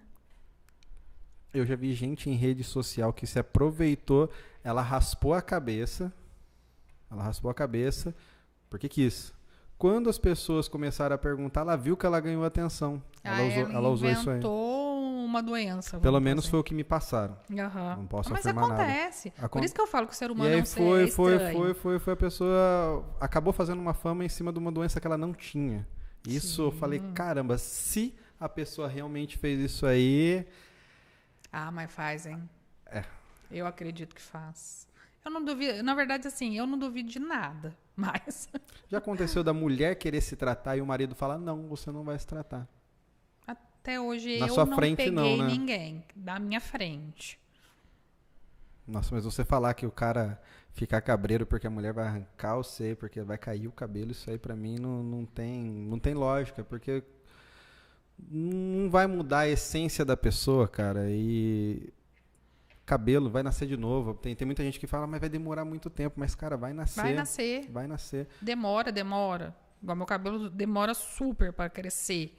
Então, meu cabelo, eu falo que eu acho que... Eu vejo meus pacientes hoje, eu falo, gente, mas meu cabelo demorou tanto para crescer na época. Muda o cabelo. Meu cabelo era super liso, ele voltou super cacheado. Depois ele voltou a ser liso. Então, assim, modifica. Meu cabelo era de uma cor, nasceu de outra cor. Nasci muito cabelo branco. Mas isso por conta da radiação? Da químio. A químio, igual eu falo, a químio é um tratamento, a gente tá matando uma célula ruim, tá, mas a gente tá matando célula boa junto. Isso acaba modificando algumas células ou o próprio DNA? Porque no caso seria o lance do cabelo nascer diferente. Isso é por conta do DNA mesmo ou das células? Não, das células, na verdade. Já tive... tem muita gente que nasce exatamente a mesma coisa. O que é generalizado é que a maioria nasce muito cabelo branco. Tá? É o terror da mulherada. O meu, com 21 anos, geralmente você não tem cabelo branco. O meu nasceu 2 tufos de cabelo aqui bem e na aqui. frente. E nunca mais sumiu. Depois eu comecei a ter mais cabelos brancos. Mas o cabelo branco é uma coisa que aparece muito. Às vezes modifica tom de cabelo. Meu cabelo era mais claro, ele voltou mais escuro. Modifica a textura. Então, modifica muita coisa. Mas por quê? Existem algumas teorias que falam... Porque, assim, a quimioterapia, na teoria, quando você termina ela, depois de um tempo, ela saiu do seu corpo. A radioterapia, não. O efeito da radioterapia, ele é permanente.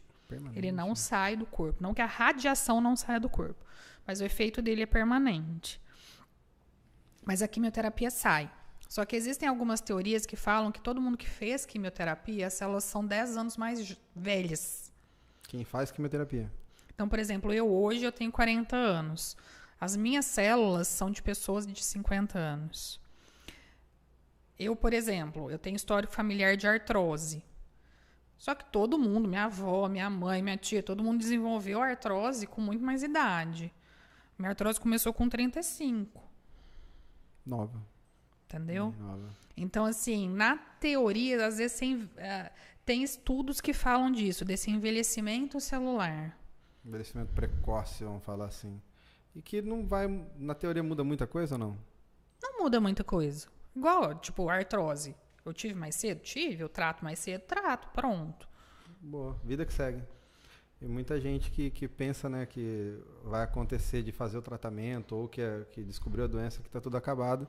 E a gente está aí, ó, salvando vidas, trazendo alegria, cuidando do montanha. Né? Tanto que é uma coisa que eu falo para os pacientes. Geralmente, eu não falo para todo mundo, até porque não tem porquê eu falar para todo mundo.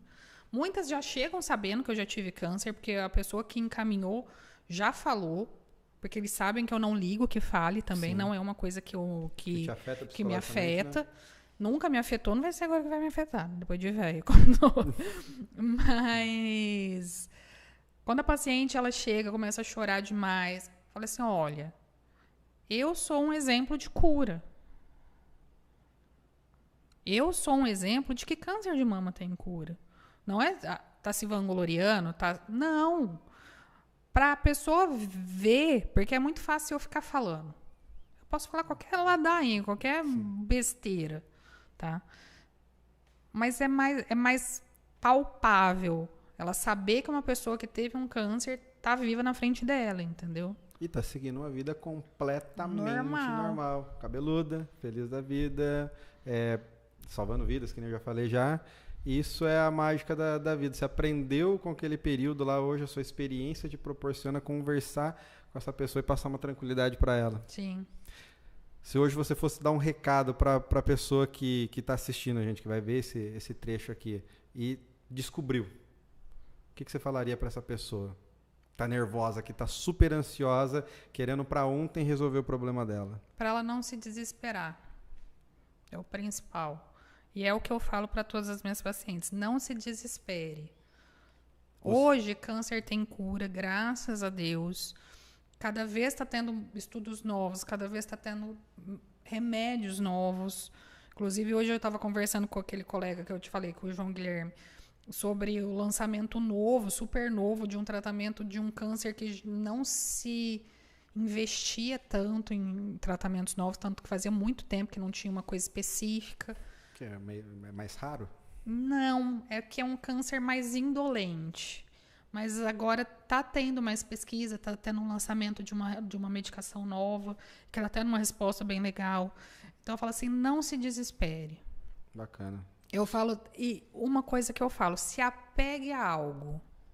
Seja uma fé em um Deus na sua religião, e eu falo na sua família. Eu falo, e acredite em algo superior. Sim. Eu acredito em Buda, eu acredito em Alá, acredite em algo.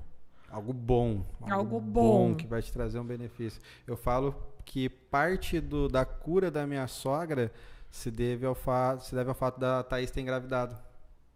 Quando ela engravidou, minha sogra, eu lembro, ela não quis raspar a cabeça de imediato, tinha pouquíssimo cabelo, muito falhado. Ela na cozinha, assim, quando chegou, eu falei pra Thaís, isso vai mudar a vida da sua mãe.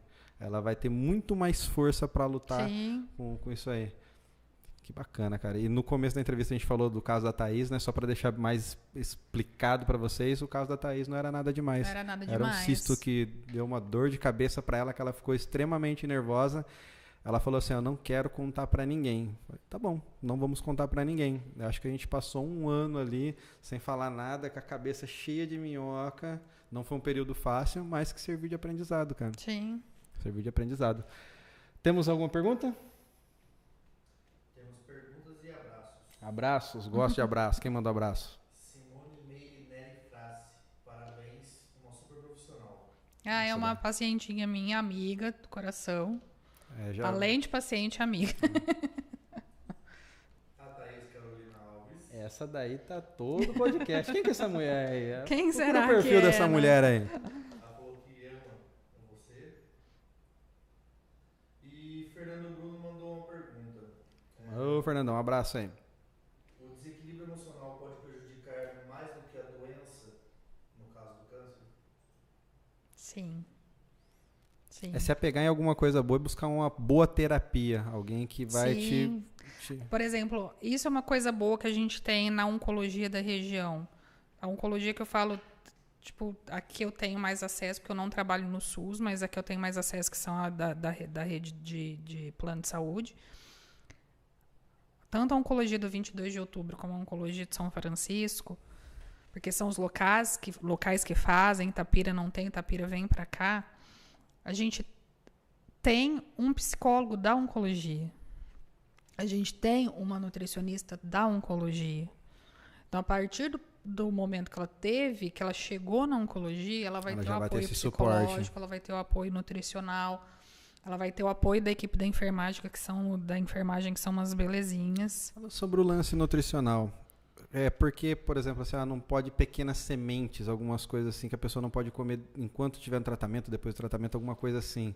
Na verdade, tipo pimenta do reino, alguma coisa assim. Eu já ouvi falar que os grãozinhos, mesmo triturados ali... É porque as sementes, qual que é a questão? Principalmente na época do tratamento. Na época do tratamento tem um monte de restrições, porque sua imunidade abaixa muito. Igual, por exemplo, uma semente, ela tem um risco grande de ter fungo dentro e você não vê. Ou mesmo em volta. Você não vê, tá lá no meio. Até porque a maioria a gente põe a semente inteira. Tipo, você vai comer uma amêndoa. Você enfia a amêndoa inteira. Você não vai morder a amêndoa. Sim. Você não vai partir a amêndoa. Então, pode estar fungada lá dentro. Pode ter fungo lá dentro. Pode estar estragado. Para você que não está em quimioterapia, não vai te fazer diferença nenhuma. O máximo vai ter uma diarreia. Para quem está fazendo quimioterapia, pode gerar uma internação. Caramba! Então, por isso que a gente tem que tomar muito cuidado com alimentos crus. Toda carne, toda proteína tem que ser muito bem cozida, muito bem... A pessoa que está em tratamento, se ela comer, por exemplo, comida japonesa, é um risco, porque é comida crua. E é o que eu falei. Uma comida japonesa mal conservada numa pessoa que não está fazendo químio, você vai ter uma diarreia, um vômito, no dia seguinte você está joia. Beleza. Na paciente da químio é complicado. Muitas vezes você fala, não, mas eu não posso comer esse tipo de coisa. Eu vou colocar frescura, vai lá e joga na comida lá, né? Não é. Não é. Tanto que as nutricionistas da oncologia, elas orientam. Tem muito, não posso comer comida crua? Tipo, não posso comer uma verdura crua? Pode, mas tem que ser muito bem higienizada. O processo são outros cuidados que se você não tinha, você vai ter que passar a ter. Se você não quiser correr o risco aí de alguma coisa Igual uma ruim. coisa que eu oriento para as minhas pacientes é o quê? Que estão em químio. Melhorou a pandemia? Graças a Deus melhorou. Mas você está em químio. Se você pegar um Covid, você está no cu, vamos pôr assim. Então usa máscara. Ele deu uma risadinha ali. Então usa máscara, entendeu? Sim. Tomar os maiores cuidados possíveis. Um resfriado, qualquer coisa. Um resfriado comum. Meu marido tá resfriado. Para ele é um resfriado, para você vira uma pneumonia. E não é uma frescura. O marido tá gripado, coloca uma máscara. Atrasa tratamento. Além de você passar mal, verdade. atrasa tratamento. Você não pode fazer a químio estando gripado, então você vai ter que esperar. E todo medicamento ele tem um tempo certo para se fazer, porque a partir desse momento ele parou o efeito. Então tem tempo o câncer crescer nesse meio do caminho. Então eu tenho que pegar o finzinho do efeito de um para começar o outro, a dose do outro. Deixar ele cada vez mais fraco. Mais fraco. Não, eu tive uma infecção. Vou adiar. Deu time. Dele se fortalecer de novo e às vezes até se espalhar. Acontece? Sim. Putz, então tem que ser muito cuidadoso, né, cara? Seguir muito... Igual eu falo, eu tenho muita paciente idosa, né? Fala assim, muita paciente católica, de qualquer outra... Espíritas, budistas, evangélicas... Mas eu não vou na igreja, eu não vou no culto. Fala, Deus tá vendo que você tá em tratamento. Tem gente que acaba... Aí, isso eu acho um erro gigantesco da pessoa falar assim, não, mas eu tô indo na igreja, Deus tá vendo, ele não vai deixar eu ficar ruim. Não faz é isso. isso. Não põe cara. Isso na culpa de Deus também. Eu falo assim, você quer rezar, vê o culto na televisão, vê a missa na televisão. Tem missa na televisão, tem culto na televisão. Vendo lá live, ou depois da pandemia ainda se tornou mais comum ainda ter tudo online. Mas não se exponha. Porque Deus está vendo que você está buscando rezando. Deus, você vai encontrar com ele de uma forma que você não queria, uma forma precoce. Tipo assim, Deus ajuda, mas você tem que se ajudar em primeiro lugar. Religião, em alguns casos, então, acaba atrapalhando ali quando a pessoa é muito bitolada, né? Questão do equilíbrio que a gente veio falando aí ao longo do programa. Eu falo que tudo em excesso ou em falta faz mal. Tudo é um equilíbrio, né? Vida é um equilíbrio. Eu vou comer só alface. Vai te fazer mal, vai te faltar vitamina, vai te faltar um monte de coisa. Da mesma forma, eu vou comer só Burger King. Provavelmente você vai ter um câncer, porque é comida muito industrializada. Entendi. Eu gosto de comer? Gosto. Como de vez em quando? Como, mas não Ok. é uma rotina. É um alimento que É um você pode equilíbrio. comer. Pô, legal. Se você comer uma vez ao mês, uma vez a cada 2 meses. Agora, se você comer toda semana, já aumenta o risco. Se você Mas comer sabe- todo dia, aumenta Mas muito sabe mais. o que eu escutei muito na pandemia? Porque assim, você sabe, meu marido, ele trabalha em UTI. Ele participou do começo ao fim da UTI Covid do 22 de outubro. Então, a gente até é um pouco bitolado porque a gente viu muita morte, né? Então, a gente usa muito máscara ainda. A gente é bitolado ao contrário, tá? Eu vou brincar, às vezes eu sou meia doida da máscara, sabe? Esses dias a gente foi no shopping trocar figurinha do meu sobrinho, só tinha nós dois de máscara no shopping. O pessoal até olha assim. Até olha estranho. Caramba, os mas caras é tão porque loucos. a gente ainda, como a gente viu muita morte, graças a Deus, não de pessoas extremamente próximas, mas a gente viu muita morte, a gente ainda tem muito medo. Sim. Ontem eu tatuei uma enfermeira que ela perdeu a mãe, 10 dias depois perdeu o pai. E ela era enfermeira, ela tava lá, ela acompanhou viu o cara. tudo. Pesado demais. Igual, por exemplo, eu pegar um Covid, provavelmente não vou ter muita coisa. Eu tenho uma idade razoável, eu tenho uma saúde boa, eu fui vacinada, mas eu tenho pais idosos. Sim. Meu pai com 80 anos, que tem problema cardíaco, tem um monte... Se ele pegar o Covid muito mesmo vacinado, ele ainda corre As risco. chances são Então, maiores. por isso que eu ainda sou a doida da máscara. Mas uma coisa que eu escutei muito no consultório na época do Covid foi o quê? Eu não vou tomar vacina. Eu não sei se causa câncer. Mas come Burger King. Come McDonald's. Come Come salgadinho. Bebe refrigerante adoidado. Entendeu? Então, o povo é muito... Por isso que eu falo, o ser humano é muito É estranho. estranho. Eu não vou tomar uma coisa que pode ser que a gente não sabe, porque existiram vacinas novas com não composição, mas com tipo de realização dela novo, igual da Pfizer, existiu. Então a gente não sabe muito bem o que vai acontecer no futuro. Mas pelo menos ela te salvou agora. E era por uma coisa do quê? Para te prevenir de uma doença que tinha um índice alto de mortalidade. Até porque eu entendo que se fosse um negócio que realmente fosse fazer um mal danado, o pessoal ia usar isso aí, não, vamos colocar isso aí, a histeria que tá rolando aí, mas agora já diminuiu bastante. E tá na carteira de vacinação da galera Sim. para continuar. Igual, Então não faz muito sentido. não vou tomar a quarta dose. Na verdade, se todo mundo for raciocinar, a quarta dose, na verdade, é a dose de reforço de 1 ano da sua primeira. Uhum. Por quê? A tendência é o quê? Que vire uma vacina anual, igual a da gripe, igual tem outras vacinas. Então, assim, vai virar rotina. Sim. Tá? Só que por isso que eu falo, o povo é muito estranho. Muito estranho. Não vou tomar vacina porque pode me causar câncer. Mas eu como coisa que também pode me causar câncer e tô nem aí. Tá tudo certo. Fora que eu vi muito cara que, eu não vou tomar vacina. Pô, mas eu conheço, eu já andei junto, eu já vi a quantidade de droga que o cara usa aí. E tá lá, não entendeu? tem um controle de qualidade da biqueira que o cara pega aquele negócio, cara. Então Toma uns muito... negócios absurdamente, assim, que... Eu já tatuei também uma moça que já trabalhou na parte de testes desse tipo de coisa. Ela falou, cara, o que entra no Brasil é proibido o uso, obviamente, é muito difícil, mas o que entra pra galera acabar tomando, acho que era o doce, o LSD. É um negócio extremamente mais nocivo pro corpo, muito mais forte e muito mais nocivo. E o cara tá tomando isso aí falando que não quer tomar vacina. Exatamente. Maluquice. Mais abraço, mais perguntas? Tiago Ceiza mandou um abraço. É meu marido. Ô, Tiagão, um abraço aí, Tiagão. Só para contextualizar aí também, falando sobre o marido dela, ela e o marido dela que trouxeram a Majuzinha ao mundo, cara. Sou extremamente grato a esse casal aí. E a Thaís Carolina Alves. perguntou o que você acha sobre a vacinação do Covid nos bebês a partir de 6 meses. Aí entrou no assunto do Covid. Ela me pegou, né? Pegou Porque, de acordo agora. na verdade, assim... Eu acho muito difícil. Eu não tenho uma opinião formada, até porque não é uma coisa que eu pesquisei a respeito. Uhum. Igual, por exemplo, eu não tenho filhos, tá? Foi uma opção minha, do meu marido, não termos, até pelo nosso estilo, nossa vida. Sim.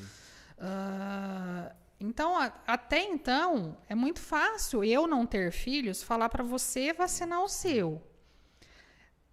A questão é, a minha irmã tem 2 filhos, um de 11 e um de 7. O irmão do Thiago tem 2 filhos, um de 7, um de... Acho que ele fez 3 ou 4. É que ele fez aniversário recente. Então, quando nossos irmãos vieram questionar para a gente, eu fui atrás de conversar com pediatras. Então, assim, na época, o que me foi falado? Na época ainda estava dando Pfizer, se eu não me engano, para criança. E a Sociedade Brasileira de... Eu não sei como está agora, tá? A Sociedade Brasileira de Pediatria não que não indicava, mas não aderiu. Aí, quando começou a dar a Coronavac, que é um tipo de vacina muito bem estudada, que a maioria das vacinas de criança é desse tipo, que é do vírus vivo, do vírus morto. Aí a Sociedade Brasileira falou, não, pode. Que aí foi a hora que eu falei para minha irmã vacinar as crianças. Entendi. Tá? É tudo uma cautela, esperar que saiam os estudos para comprovar. Que nem você falou, muito sabiamente, não vou opinar porque eu não vi. Então, é muito disso. Deixa eu estudar, ver, rever e depois eu dou uma opinião mais porque eu concreta falo disso assim, aí. às vezes a pessoa vê o médico como a pessoa que sabe tudo de tudo. A gente não sabe tudo de tudo. Até porque se você fosse saber tudo de tudo, você não dá conta de acompanhar as atualizações. Tá? Igual, por exemplo, hoje eu só atendo como mastologista. Por quê? Eu não consigo acompanhar as atualizações de anticoncepcional. Não consigo. É muita coisa. É né? muita coisa. E o cara quer fazer tudo, acaba não fazendo nada. Exatamente. Não faz nada bem feito. Nada bem feito, Faz de tudo, mas faz tudo Então, mal assim, feito. em relação à vacina, eu vou ficar devendo pra Thaís, tadinho. Mas eu prefiro não opinar. Maravilha. Maravilha. É isso aí, gostamos disso. Tem mais? Agora já era. Pô, então já vou começar a encerrar aqui o programa. Brigadão pela contribuição. Imagina. Tenho certeza que vai ajudar muita gente. Se a galera quiser ver o teu perfil do Instagram, lá você não alimenta ele com informações sobre o seu trabalho. Não. Mas quem quiser procurar o teu consultório para te conhecer pessoalmente, para fazer um acompanhamento talvez, como que te acha? Meu consultório é na Avenida Santo Antônio, aqui em Mojimirim, 498, na Clínica Interativa. E o WhatsApp, a gente atende muito mais pelo WhatsApp até do que pelo telefone. Legal. O WhatsApp de contato é o 99... Sumiu da cabeça aí, ó. A gente vai colocar editado bonitinho para vocês aí. Porque eu não sumiu da cabeça. É isso aí, é muita informação de cura na cabeça dela, o telefone é o de menos. O Instagram, na verdade, o meu Instagram é bem pessoal mesmo, assim, só tem fotos minhas, do meu marido, dos meus sobrinhos e do meu filho de 4 patas, que é o Montanha. Então, eu não falo, na verdade, lá eu não falo completamente nada. Mas no consultório, né? Melhor. Eu não tenho talvez seja um defeito, mas eu não tenho muito esse perfil de dar informação médica no Instagram. Até porque quando a gente manda um áudio, muitas vezes no Instagram, é 1 minuto. Você tem que resumir muito para você mandar. Se você manda vários, é um saco, ninguém vai ver. E também, se você escreve, a pessoa não sabe do outro lado a entonação de voz, a calma que você está transmitindo aquilo. De repente ela lê um negócio simples, vou morrer. Não, até porque cada caso é um caso. Sim. Meu exame deu isso. Eu preciso ver o exame, eu preciso ver a imagem. A pessoa lê o laudo. Vocês são a Thaís é minha paciente, vocês sabem. Sua sogra é minha paciente, vocês sabem. Eu olho muita imagem. Então, é muito complicado. Eu falo que você... Tá cada vez mais a medicina online? Sim. Mas eu ainda sou das antigas. Eu acho que faz bem. Tem certas coisas que é bom manter. Se tá dando certo, né? Você tem que fazer exame físico. Eu já tive paciente que os exames de imagem não deram nada. Na hora que você vai pôr a mão, você vê que tem um brocotoma lá.